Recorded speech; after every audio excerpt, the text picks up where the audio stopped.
Nunca creí que mi apellido se sintiera tan pesado hasta que dejé de saber qué significaba. Hasta los 23 años, mi identidad era un edificio de ladrillos bien colocados, abuelos, padres, tíos, primos, domingos con asado, fotos enmarcadas en la sala, la certeza tranquilizadora de que la sangre era un contrato inquebrantable. Pero la sangre, cuando se examina con demasiada atención, a veces resulta ser solo tinta barata en un documento que alguien escribió con prisas. Y mi documento, el que llevaba mi nombre desde el día en que nací, acabó siendo arrancado de la pared por una carta que llegó demasiado tarde, con un remitente que ya no podía explicar por qué la envió. Mi abuela tenía 78 años cuando todo estalló. Mi padre, 48. Yo, 23. 3 generaciones conviviendo en una misma línea temporal que, de repente, se partió en diagonal. Hasta ese momento, éramos lo que cualquier familia llama normal con sus pequeñas grietas. Nada escandaloso. Nada que justificara un noticiero. Discusiones por herencias menores, silencios incómodos en Navidad, algún primo que se alejaba por trabajo, otra que volvía por nostalgia. Dentro de todo lo esperable. Pero lo esperable es una ilusión que solo funciona mientras nadie pregunta demasiado. Y alguien preguntó. Aunque no fue una pregunta. Fue un papel. Un sobre manila con tinta azul y un puñado de confesiones que olían a polvo y a arrepentimiento tardío. El socio comercial de mi abuelo murió un martes. Ni siquiera era un familiar cercano. Lo conocíamos por nombre, por historias repetidas en sobremesa, por la foto en la que aparecía de pie junto a mi abuelo frente a una oficina que ya no existía. Había sido parte del mobiliario emocional de nuestra historia, pero nunca de nuestra mesa. Hasta que dejó una carta. No para mi abuela. No para nosotros. Para su propia esposa. Para sus hijos. Una disculpa escrita con la urgencia de quien sabe que el tiempo se acaba y que el peso de un secreto empieza a doler más que la verdad. En ella confesaba 7 años de infidelidad con mi abuela. 7. No fue una noche de calor, no fue un desliz, no fue un error borracho. Fue una vida paralela. Una estructura emocional montada en silencio mientras su esposa cuidaba a sus hijos, mientras mi abuelo firmaba contratos, mientras nosotros crecíamos creyendo que el amor era una línea recta. La carta no nombraba a mi padre ni a mi tía del medio por su nombre. Solo dibujaba un marco temporal. Y las fechas, cuando las cruzamos con nuestros propios recuerdos, con los cumpleaños, con las ausencias, con las fotos que ahora mirábamos con lupa, coincidieron con una probabilidad que no podía ignorarse. Era matemática fría aplicada a carne y hueso. Mi tía, mi padre, uno, o los dos, o quizás ninguno. Pero la sombra ya estaba ahí. Y las sombras, cuando se alargan lo suficiente, terminan tocando los pies de todos. La familia del socio comercial reaccionó con el tipo de furia que solo nace cuando la traición no es solo hacia ti, sino hacia la versión de ti que creías verdadera. No lo enterraron en el mausoleo.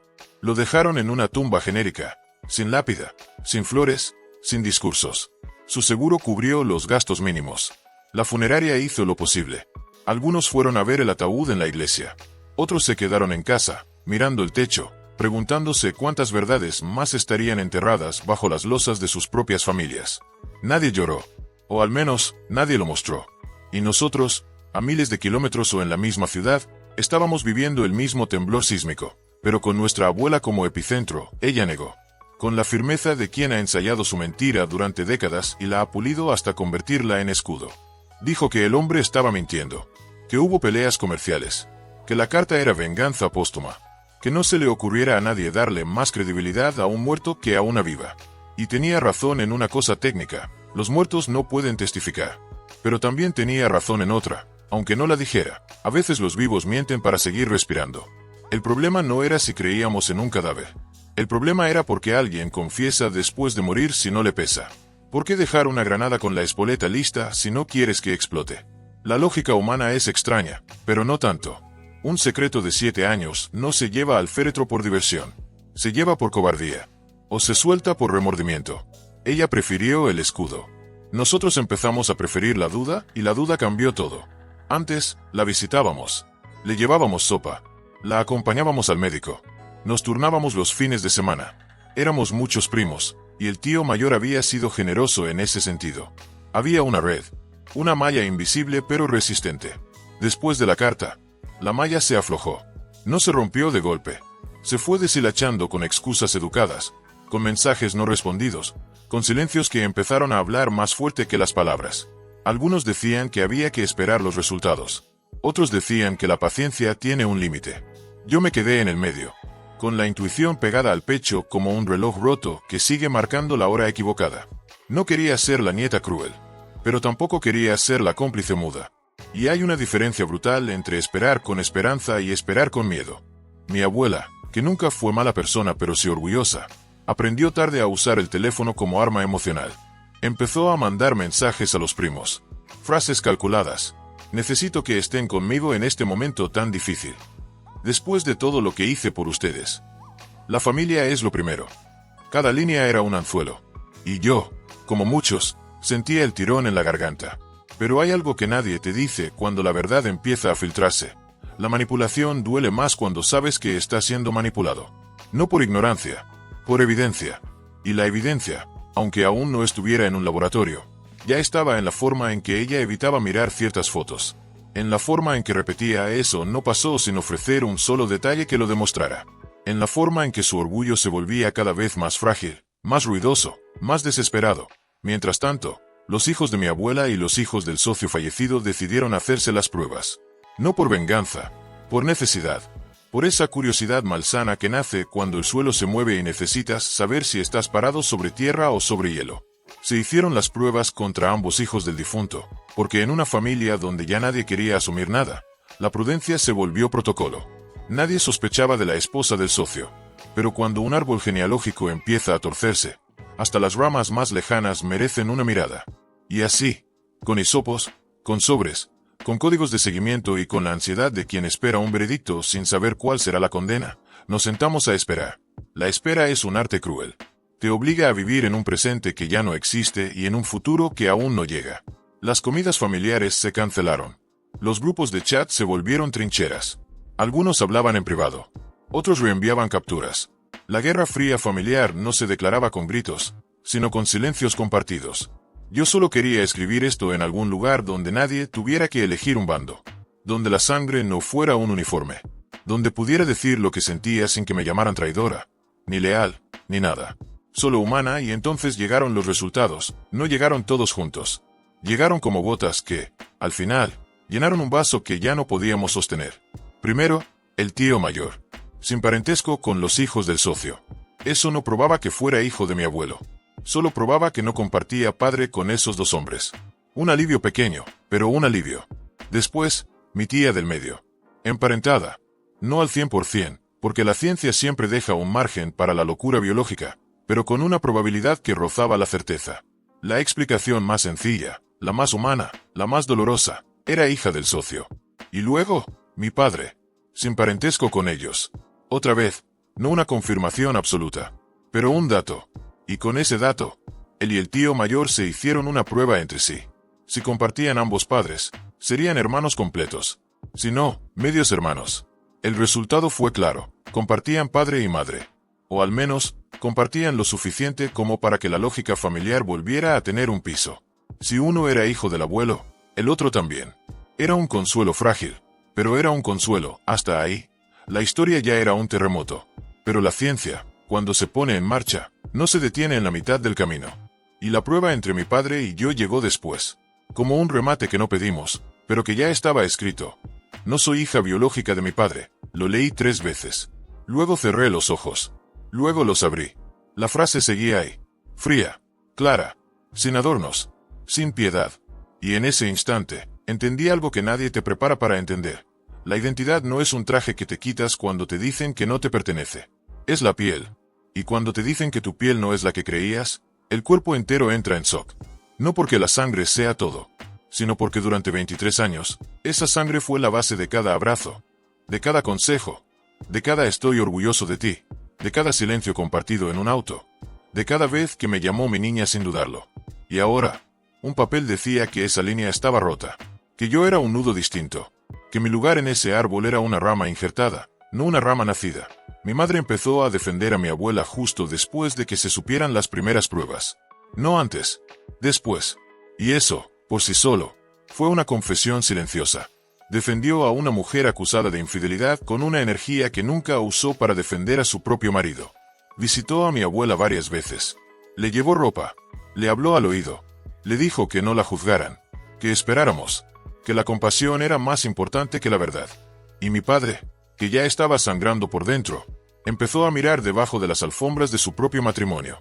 No por paranoia, por patrón, porque cuando alguien justifica con tanto fervor una traición ajena, es porque ya conoce el manual. Y porque el manual, a veces, se practica en casa. Él se hizo la prueba conmigo. Solo conmigo. Su única hija. Y esperó. Y yo esperé con él. Y cuando llegó el resultado, no hubo gritos. Solo un silencio que pesaba toneladas. Él no dijo nada. Solo me abrazó. Y yo no supe si lloraba por la biología que perdía o por el hombre que ganaba. Porque él seguía siendo mi padre. El papel no podía cambiar eso. El laboratorio no podía borrar 23 años de presencia. Pero sí podía darle a mi madre una puerta de salida que ella misma había abierto con sus pasos, con sus visitas, con sus palabras, con su timín perfecto. Mi madre quiso hablar. Dijo que necesitaba explicarme, que nada era como parecía. Y tiene razón en algo. Casi nunca es como parece. Siempre es peor. Siempre tiene más capas. Siempre es más feo. Pero también es más simple, en el fondo.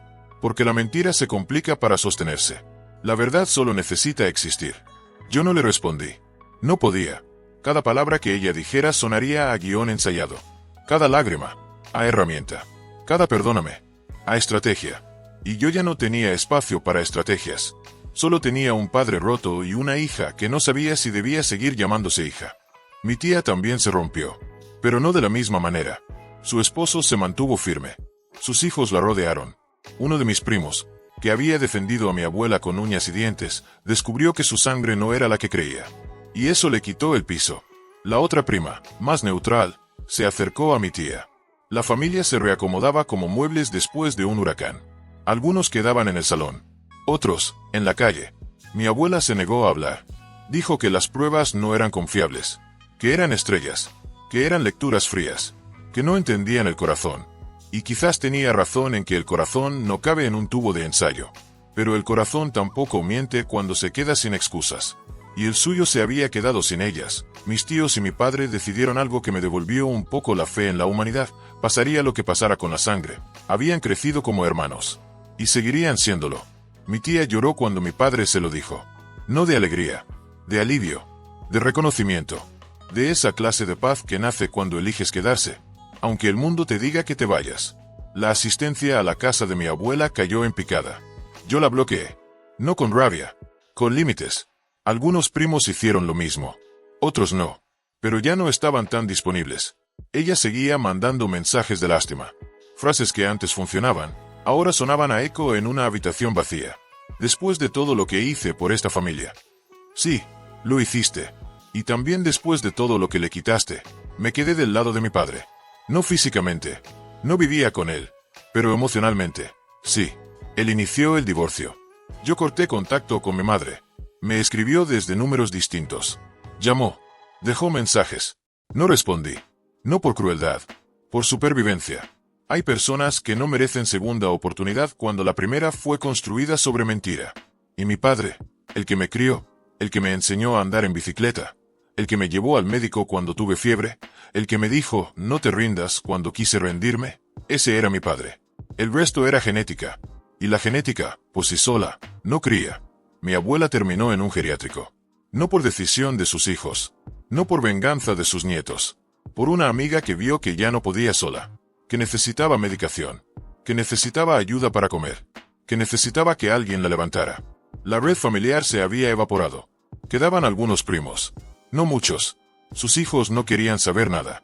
Ni siquiera mi tía, que biológicamente no era hija del hombre que creyó su padre, pero que había sido criada en esa casa, en esa mesa, en esa historia. Ella fue la más golpeada. Y aún así, se sostuvo.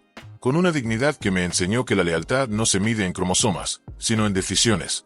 Mi padre siguió con el divorcio. Mi madre insistió. Él se negó a contarme los detalles. Dijo que estaba cansado. Que no quería arrastrarme al barro. Que algunas batallas se libran mejor en silencio. Yo lo respeté. Ella vino a mi departamento. La primera vez, le dije que se fuera o llamaría a la policía. La segunda, repetí lo mismo con menos paciencia. No hubo tercera. A veces, el límite no es un muro. Es una línea que, una vez cruzada, ya no te deja volver a entrar. No sé si entendió. No me importa. Con mi padre, Creo que tampoco tendrá suerte. Y con el divorcio, salió bien. Mejor de lo esperado. Con pruebas, con abogados, con papeles que finalmente le devolvieron un nombre que no era el de un esposo traicionado, sino el de un hombre libre. Después del divorcio, mi madre dejó una carta en mi buzón. Dudé. Quemarla. No leerla. Tirarla. Pero la curiosidad es un veneno que a veces hay que tragar para saber si te mata o te cura. La ley. Era una mezcla de disculpa, condescendencia, excusas y victimismo. Todo lo que se usa cuando sabes que quedas mal, pero no quieres quedar peor. No explicó por qué se fue. No explicó por qué dejó que mi padre criara a una hija creyendo algo que no era cierto. Solo confirmó lo que ya sabía. Había una infidelidad. Y había un hombre. No dio todos los detalles, pero dio los suficientes. Y yo, con esa información, tomé la decisión más fácil de mi vida. No buscarlo, ya tengo un padre. Uno solo. Y eso cuenta también para mi madre, que ya no es madre para mí. No necesito reemplazar a quien me crió con un hombre que, según la propia carta, sabía que ella estaba casada, que supo de un embarazo, y que desapareció durante 23 años. No es material de padre, es material de escape. Y yo ya no estoy dispuesta a correr detrás de fantasmas. Algunos me dijeron que lo buscara por historial médico. Lo consideré. Me hice estudios. Pruebas generales. Descarté lo común. Todo salió bien. No necesito más de él. Ni su sangre. Ni su nombre. Ni su sombra. Mi familia empezó a reunirse de nuevo. No como antes. Antes había fiestas grandes. Mesas llenas. Risas que rebotaban en las paredes. Ahora es más pequeño. Más íntimo. Algunos primos no vienen. Ya sabemos por qué. Nadie insiste.